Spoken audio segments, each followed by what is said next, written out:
Welcome to Who Wants to Be an Economist?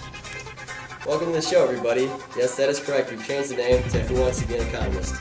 And the best part is we have lost all our sponsors, so there's not going to be any commercials today. Go figure. The rules will be a little different from the old show.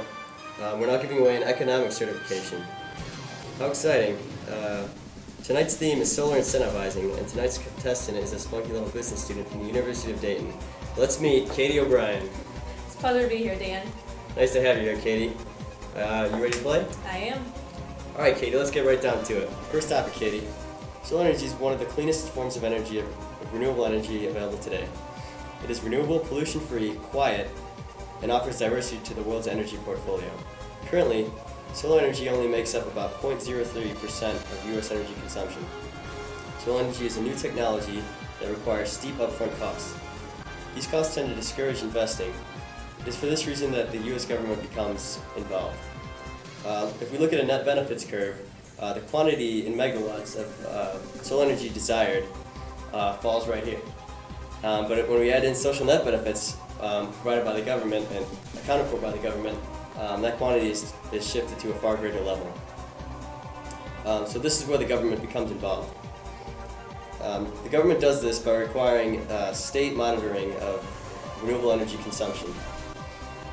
And they're working today to align these standards that they've set for these states. And this is the focus of tonight's question. That is, what incentive policy is best for U.S. solar energy development? A, tax credits, B, feed-in tariffs, C, net metering, or D, the government should not be involved? Well, Dan, for choice A, tax credits are great for a developing industry. The credits saved can influence greater investment and construction incentives. However, the government is essentially losing money on these tax credits as the solar energy industry grows. The solar industry in the U.S. is dependent on these credits in order to offset the expensive costs associated with development. Unfortunately, though, these credits can be short-lived as political policies change with economic fluctuations.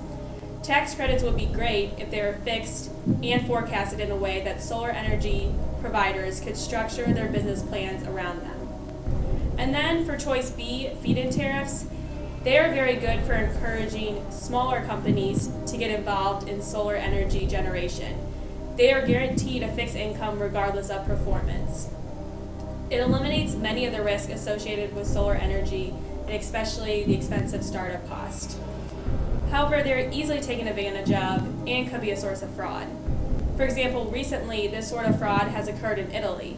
Organized crime in this country is buying solar energy permits and then collecting the regular fixed income from the feed-in tariffs and foregoing their responsibility of producing energy.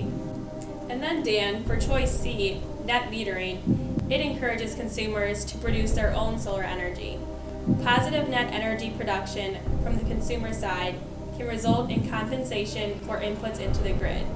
The industry may suffer, however, with the advancement being placed in the hands of the consumer, as consumers do not have the funding or ability to pioneer technological research for themselves.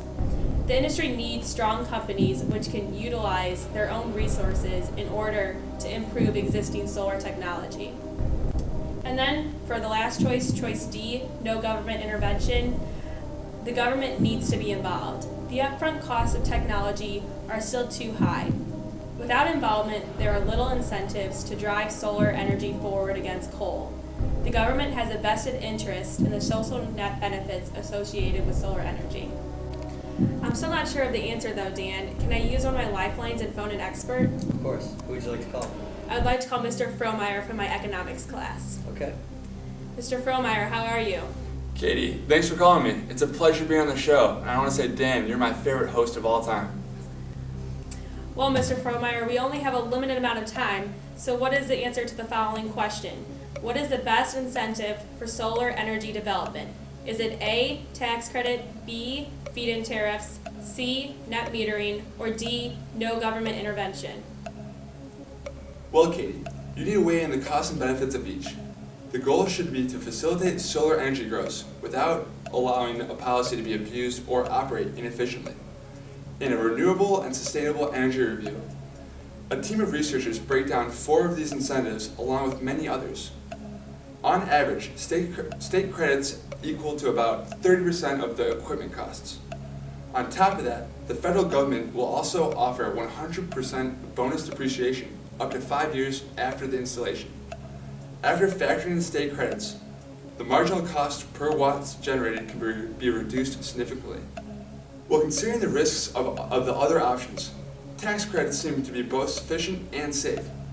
Threats of corruption, imposed consumer pioneering, and inefficient development from options B, C, and D are too steep in the present.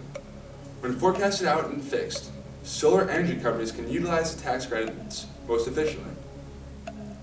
At this time, solar technology is costly, and these companies need the credits in order to get their business started. When forecasted state credits, it becomes a win-win for both parties. Solar energy companies can utilize the tax credits when they need them the most. As the industry picks up, the government can slowly begin collecting these credits back, as the solar energy companies can afford to pay them. Katie, I would definitely go with answer A. Okay, Dan, I'm gonna go with A. Is that your final answer, Katie? Final answer. Well, Katie? Everybody? That is correct. All right. Katie, I'm happy to present you with your economist certification. Thank you very much. Congratulations. I can't wait till my professor. Well, folks, that's all for tonight. If you agree with Katie and would like to see her policy help solar energy grow in this country, write to your congressperson. And until next time, this is Who Wants to Be an Economist?